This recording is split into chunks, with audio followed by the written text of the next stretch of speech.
Aloha and welcome, ladies and gentlemen, to the Got Your Six podcast.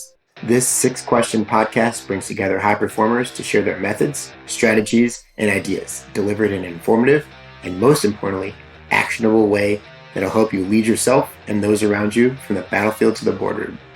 Coming to you every episode, I'm your host, Tony Nash. And into the breach. Nothing mentioned on this podcast is an endorsement or opinion of the Department of Defense. I got your six, we got your back. Got your six, we got your back. Got your six, we got your back. I got your six. I am beyond excited today for our guests. We have suffered through some very hard times together, mostly academically. Eric Sefchik, he is an Army veteran, an athlete, an entrepreneur, one of the best home brewmasters, in Cleveland, Ohio. He is, you're talking ice hockey. I'm pretty sure they recruited him for the first Mighty Ducks movie. He's that good. Eric and I go way back all the way to West Point. We graduated together in 2010. He got his degree in business management and systems engineering, after which he was hand selected to coach and mentor 35 cadets in D1 hockey for what is one of the premier teams at West Point. He served 7 years in the Army as an air defense artillery officer. His last job before he transitioned out of the military was a commander in Fort Hood, Texas, for an air defense artillery Patriot battery. Eric, I'm so excited to have you here, my man. Well, thank you for having me. I'm just honored to be on the show. Really, I mean, you squeezed Brewmaster and Mighty Ducks into one intro. That's pretty impressive. I try my best. You know, I came with some pretty solid notes. What can I say? So you got out what year? 2017. So you've been out about 4 years now. Yeah. Is there anything you've taken away from your time, either at West Point or in the military, that you still implement daily? I know some people say like physical fitness, making your bed. I didn't know if there was like a mentor, somebody who reached out and said something to you and you're like, it's just become ingrained in you every day. I think you nailed it with the physical fitness piece, right? I mean, you and I have shared a couple sweats together, you know, more recently too in our the mental mile, which I appreciate you getting me on board for that. But I mean, my day starts at 4 and it always starts with the gym. Like that's just something that for me, it balances me. I mean, people can tell if I didn't get to the gym in the morning. It's not hanging over your head all day. It's just one thing that, like, I mean, call it what it is. PT's free, but I mean, unfortunately, the gyms we go to now aren't free. But I mean, you have a pretty solid garage gym as well as I do. So it's, I mean, it's easy and there's no excuses not to. Right. No, and you've taken that extra step and you invested in yourself, right? You got a solid setup at the house, and the way what you've done with your wife, who's also a West Point grad and a phenomenal former Army officer. You guys do it together, right? And that allows to just build those bonds and create that time where usually, like, you know, people would go off into separate directions and like go work out, but you guys are able to do it together, which I think is so cool. Yeah, and I think sometimes it's probably better off that we don't work out together. Yeah. The competitive nature of both of us kind of comes out, and you know, if you're like, hey, you didn't go down low enough, or hey, do you think you really, you know, that hard? Or if there's, you know, any kind of critique made, it could probably go off the rails pretty quick. But I mean, it's just, again, like you mentioned, it's something that just starts your day off, gets you in the right direction. You build that bond. And that goes back to your military time as well, right? Like what was always ingrained in us was you're going to show up to your unit. You're not going to know anything. Yep. Like just be able to smoke all your soldiers in PT. You have to be physically fit. And I think that transitions into the real world. And I actually heard something similar on another podcast with a couple of our classmates recently. They were talking about looking the part. And I think that physical fitness drives that, right? Like I'm healthy. I'm ready to lead the charge. Like I'm here to win. I'm gonna go through a wall, whether that be, you know, through physical fitness or you know, professionally in a meeting setting. Right. No, and it's transferable whether you're coming to a new unit or just like you did when you came to your new position as a project manager.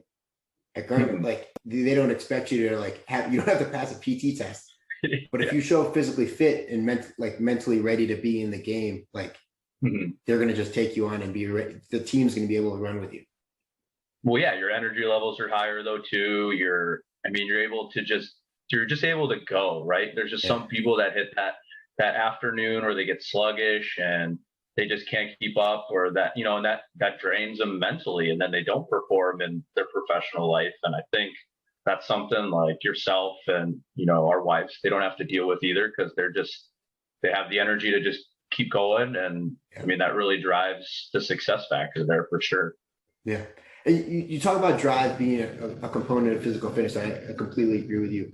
Is there something that's driven you, whether it be a book or a course or like a video or a mentor, that's really greatly influenced your life?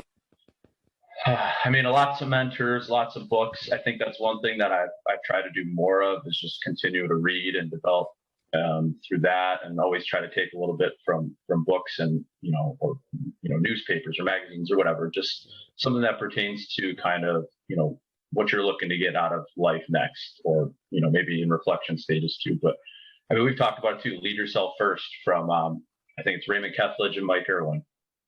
I mean, I couldn't put that book down. Like, I thought, a couple of things stood out there. One of them being like the creativity chapter. I think it's chapter 4, chapter 6 about emotional balance, like always acting like you've got eyes on you in that creativity part. And then it goes into being a beacon of responsibility. And I'm obviously paraphrasing, but like, it talks about the relationships, and, it's about the teammates, the coaches, teammates in the military too. It doesn't have to necessarily be a sports team, but it's just, you remember the relationships, and those relationships, the right ones, it just says, it doesn't matter if you win or lose, like you've already won, you've created those relationships. And I think you could speak to that too. It's just, you've already won, because you're still, think of all the people you still talk to from teams, whether it be a military team, a sports team, a math project team, perhaps. You know what I mean? There's just, that's the stuff you remember. So like, you're a winner no matter what, as long as you can build relationships. And I think that works, again, professionally just as well as anything. Like, again, you mentioned the new position. It's like, my whole goal was to go in and just start building relationships with people right away. Just Who are you? What do you do here? How can I support you? That kind of thing. What can we do, to make gardeners successful? Yeah. And then the other one was that emotional balance piece with, the solitude and reflection periods, facilitating, maybe a structural thinking component, and then not, the recognition, which allows leaders to move forward, like recognizing whether it be negative or positive, like, because if you don't, it just kind of nags, and it could drag you down too, if you're trying to move forward, on a mission or in an exercise, or, maybe to the next project. But it ties nicely to another book too. Have you read that Mark Manson book? I'm sure you have, The Subtle Art of Not Giving a Fuck. Absolutely. It's right here on the show. Yeah. That whole chapter where it discusses the value of suffering, like that, I think the recognition from, Lead Yourself First, where you're recognizing that, wow, this sucks, I'm suffering, and not ignoring that, and letting the negative emotions like be a necessary component of like your emotional health and mental health. Yeah. And then I think the one quote was, I did write that down, was, to deny that negativity is to perpetuate problems rather than solve them. And like, no matter what position we've been in since you got to West Point, has been like, you're a problem solver, not a problem identifier. Yeah. So like, fix it. Right. Because we're trained and taught to like come to like seniors or like a group if there is a problem with some sort of possible solution. Not saying it's the right one, but at least something. Otherwise, it's hard to talk to that person or that group and be like, I got nothing. You can't like really just hold out your hands and just be like, I don't, like that emoji. I don't know. Yeah. If you're going to say, I don't know, that's okay. But it's got to be for like, I don't know, I'm going to get you an answer, or here's how we're going to fix this. Like, sometimes you just don't know, and that's okay. Like, I think when people start to try to bullshit and it gets called out, and then you lose your credibility, and now you've lost the room too. So I think, again, just being able to like acknowledge negative, like if you're you're just always positive and nothing negative ever happens, like you're just compartmentalizing that. Like it's still there. Like you're going to explode at some point.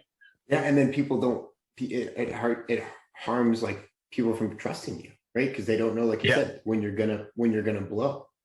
Yeah, when's this guy gonna finally pop? Yeah, exactly.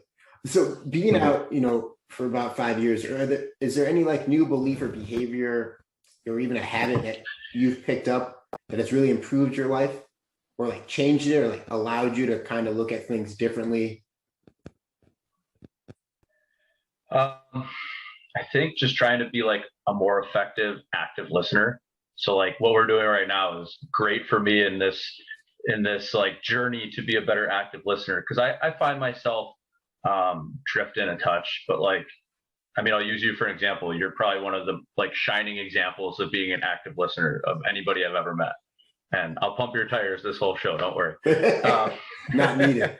They came here for you. No, but that's for real. Like, I mean, that's something that's learned, and that's something that I very, very wholeheartedly believe in. And I think that goes back to how you develop relationships. Because if you're one of those people that's not listening and you're just sitting there waiting for your time to say what you are already just thinking, the wheels are just turning the whole time. Like, I don't think that's building effective relationships. Yeah. But I mean, go ahead. I'm sorry. No, go. You're off on it. I'm loving it. I mean, as far as habits, I think you saw one of those things like that daily discipline we did with the physical part where we were doing the run. Yeah. Like for two guys that don't like to run, right. I ran before this just to get the jitters out. Like, you know what I mean? Like I've tried to keep up on at least some semblance of a mile a day, supporting another classmate of ours who, again, I've never met, but classmate of ours doing great things with the Trail running. Like let's support our classmates here. Yeah. So I bought a fresh pair of those. I'm ready to keep running now. Joseph Crepert, episode 2. Yeah, that's right. But no, I agree. And then, so we talked, just to give people background, back in December of 2020, I came out on social media and I was like, I'm going to run a mile every day because I hate running and I want to kind of be able to be comfortable with having to run if I need to, which clearly I do being in the military. Eric said, hey, I'm going to do it with you, which then led to us at one point meeting in Cleveland and running together, which was just a surreal and awesome experience. Yep, all the planets aligned for that one for sure. But it was good. You shared the experience with somebody. It was the accountability piece as well, which is another, military thing that we've learned. And it's just, I don't think you could put a price on that. Like, I really don't. It was a blast. And now that's not the most laborious part of my workouts is running. Which is great, right? Like it allows you to, I'm not just dying. Yeah. And it allows you to like create like a new skill set or, that we had all along, but it just took like kind of pushing through that initial like suck factor of like getting over your ego or whatever to like just get out there and put one foot in front of the other. So would you say active listening is the one skill like you're currently working on, or is there something else like a talent or a skill that you're currently working on? I mean, for me, it's just being present. And I think it ties into like work-life balance and having a good work-life balance. But being present is one of those things that's just hard for me because you just have so much going on, you're at work and you got multiple projects at work or multiple things going on at work. And then, we are trying to maybe make something real out of this whole brew situation we have going, having pretty solid results thus far. So then you're thinking about what's the next recipe, or, how can we tweak this, or, what phases, or, what stage of fermentation is this one in versus that one? Sure. And then it's, do I have Zoe, my 2-year-old's food ready for the week? Or thankfully Christine just is an absolute gem and pretty much allows me to do all that kind of stuff. But, it's just, how do you be present when you have all that just stirring up in your brain some days? Yeah. It's tough. Like, it is. So I think that's the thing I'm probably working on most, and the transition to the project manager role. I think has kind of allowed a much better work-life balance. Yeah. What specifically are you doing to be present? Like, is there like a saying you say to yourself? Do you like pinch yourself? There's a lot of different things people do. I'm curious what you do to remain present. I haven't found that magic potion yet because it's hard. I mean, yeah, you know me, again, like yourself, you're pretty active on social media. I'm not active at posting things, but I'm usually looking at, whether it's like, it is what it is, fashion or style, or, my hockey things that I'll follow on Instagram, or highlights, and, just the stuff everybody looks at. It's so hard to get drawn into social media. On top of that, sometimes you want to come home and you find yourself catching up on that versus catching up with your family. So like, I have to kind of just like check myself before I come in the door and make a point of it. Yeah. I mean, sometimes maybe it's just take a deep breath in the car before you get in, but I mean, it's tough. It really is for me. So, I mean, if I'm being completely transparent, I have a very hard time being present. Yeah, and I thank you for that, because that's why I really wanted you on the show today, because it's not always like I wake up, I meditate for an hour before I go to work, I drink celery juice, and my life is great. Like it fucking sucks from time to time, and like it's really hard. And sometimes, like you said, it might just be that breath you take in the car before you get out and see your family, where you have to like use that as a hard transition to go from, all right, work is done for the day. Now I'm going to go and be a father and a loving husband to my family. Mm-hmm. And there's some days I fall just unbelievably short of that. And like, again, I think reflection and acknowledging it is like the first step, but like, it is just so hard to like change that as quickly as you'd like to. Right. Cause like my daughter's 2 already. I have no idea where 2 years went. And that kind of like makes me a little sad sometimes. Yeah. Like, how was she 2 years old? Where did this go? What could I have done differently, or how could I have been like more present? I think a lot of it was my previous job, where it was, it was nights, weekends. I mean, it was pretty 24/7 at times, but I mean, a lot of that's still personal responsibility to like make sure I'm taking care of business at home too. So. Yeah, but you recognize it came to a point where you recognize and be like, this isn't good for my situation, not just work wise, but like life wise, with the family who's going to be there at the end of the day. And that's kudos to you for recognizing that, because some people just try to like continue to make it work, and sometimes it just, for whatever reason, it doesn't. And you got to just be like, you know what, it's time to cut sling load, as they say, and just move on. Which we don't recommend cutting. I mean, credit to Christine. She's just like, no, that's what I've heard. That's more your lane, not mine. But yeah, credit to Christine. She's the one who was just like, if you don't like your situation, change it. And I was like, all right, it's pretty black and white. Like, let's go change it. No, that's awesome. And so again, it's great to have somebody like that in your life who can kind of not call you out, but just be like, here's the black and white. All the other stuff you're adding to add this color to make it super fancy, it's literally black and white. What are you going to do about it? And it's like, oh shit. Okay. Yep. Touche. Let me go execute. You've executed on a lot of different things, going to West Point through juniors, right? Which is a very unique route in itself. Doing what you did as an air defense artillery officer, coming into the civilian world. What has been, would you say, your failure that has ultimately led to your greatest success? This one was kind of tough as I like thought about it for this. But I think honestly, my time as the captain of the hockey team my senior year at West Point was probably my biggest failure that I like still think about. It wasn't that like we were bad as a team. I just think it was I wanted buy-in so bad, like from everybody. You had one large class that we had there that year. There was like 10 or 12 guys. So I mean, you're trying to do the school stuff, do the hockey stuff, then still make sure all that kind of blends in and you're taking care of everybody.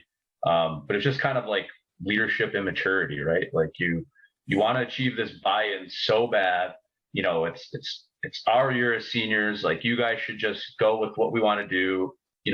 Some stuff got ignored, whether it was consciously or not. Like, and I don't think I got the team's input like I should have. I don't think I even really cared to get their input. It was just like, we're going to do these things. That's why. And I don't think that's what the team needed. And I just didn't have the ability to like identify that at the time.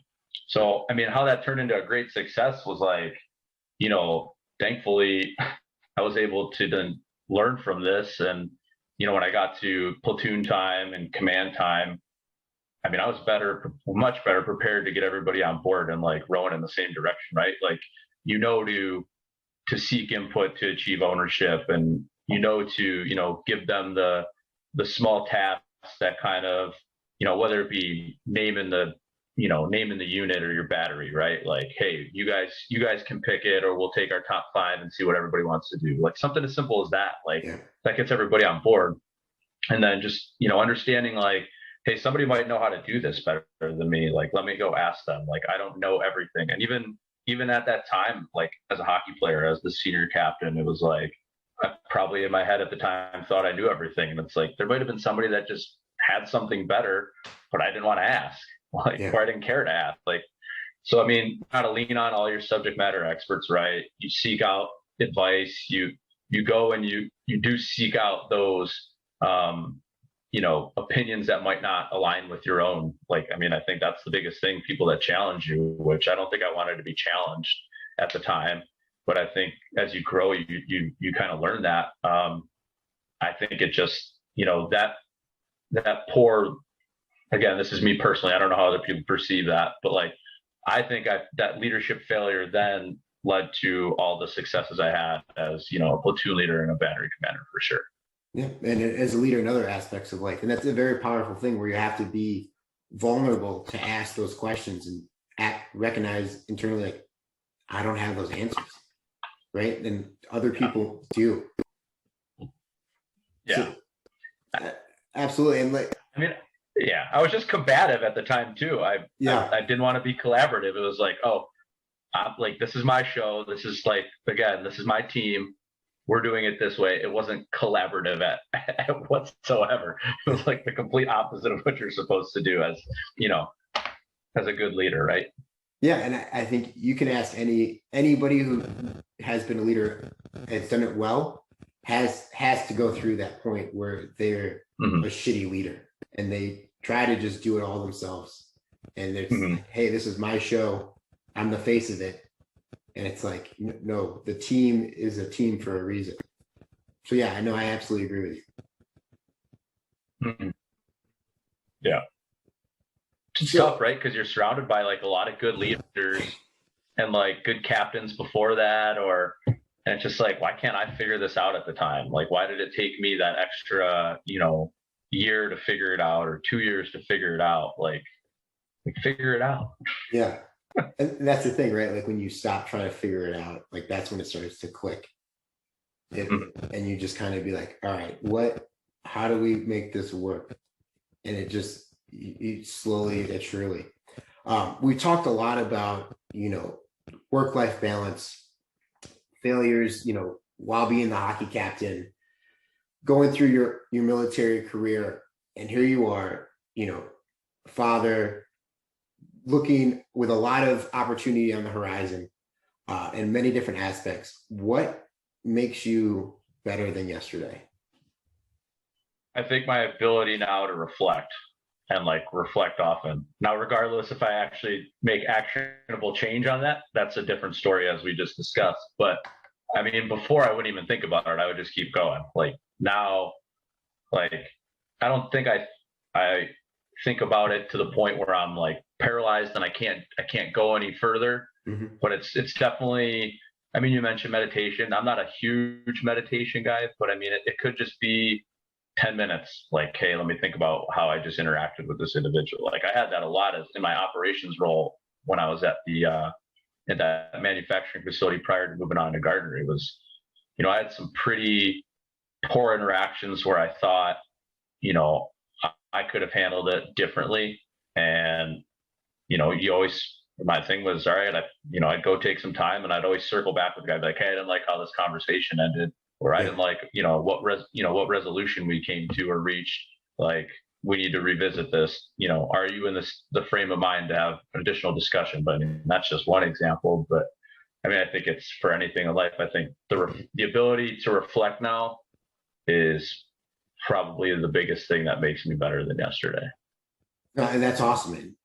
I keep saying awesome because I firmly believe in it, right? Like, you got to be able to kind of take that step back. It's almost like that tactical patience, right? Where you're able to kind of observe what's going on in front of you and process a little bit more to have some sort of direction to then go into. Like you said, it's very hard. It is hard have an interaction with another person and then be able to come back and be like, hey, I didn't like how that went. Let me know when you're able to talk about it, because I do want to come to some sort of solution that's amicable for both of us at the end of the day. Yeah. It's the only way to live, right? Because then that's keeping that relationship, that's continuing to have that buy-in, it's all layered. Yeah. I mean, it all leads to the same thing, right? Just trying to build winning teams, and whatever that team looks like and whatever winning is to you or your organization. Right. No, absolutely. Talk about relationships. So say somebody wants to get to know Eric a little bit better. Where are they going to reach out to you? Go ahead. This is your chance to plug it. Yeah. Like, where are they going to? I know there's a very hotly contested home brew Instagram page that I think people would love to know more about. Well, SefCzech Brewing is the Instagram page. That is, bless her heart, Christine is the social media person in the house. So she manages that. So if you're talking on that, you're getting Christine, and she's very responsive. So logistics are a little difficult right now. I'll be honest about that, because we are in our infancy stages here. Right. Again, always looking to get better in that respect. But reach out to us there. I mean, I'm just Eric Sefchik on Instagram. You won't see me post, but if you do, it's like a unicorn sighting. So it's a story every 6 months. You'll get an Instagram story every 6 months. Yeah, if that. So yeah. I've been called a creep by my wife, because she's like, just post something. I'm like, I don't think anything I have to post is worth posting. Like, I'd rather I'll repost stuff about the brewing stuff we're doing. But yeah, I don't know. I got nothing good to post. Yeah. I'll start posting my daughter more, so then you can just have it really filled up with videos of Zoe. Yeah, Zoe and beer, man. That's all you need to like. And that's Sefchek, SefCzech Brewing on Instagram. Brewing, yep, one word. As all handles tend to be on social media, all one word.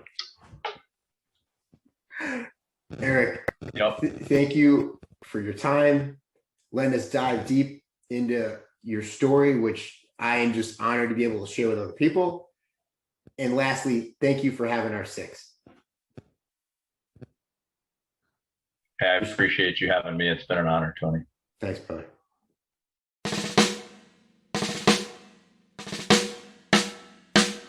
I don't know what you've been told, Sixers, but the lawyers would like us to remind you that the views, opinions, and comments expressed on the Got Your Six podcast are solely those of the hosts or guests, to include current and previous Department of Defense employees, and should in no way be considered the opinions of or endorsements on behalf of the Department of Defense or any of its components, divisions, contractors, or other current and previous staff members.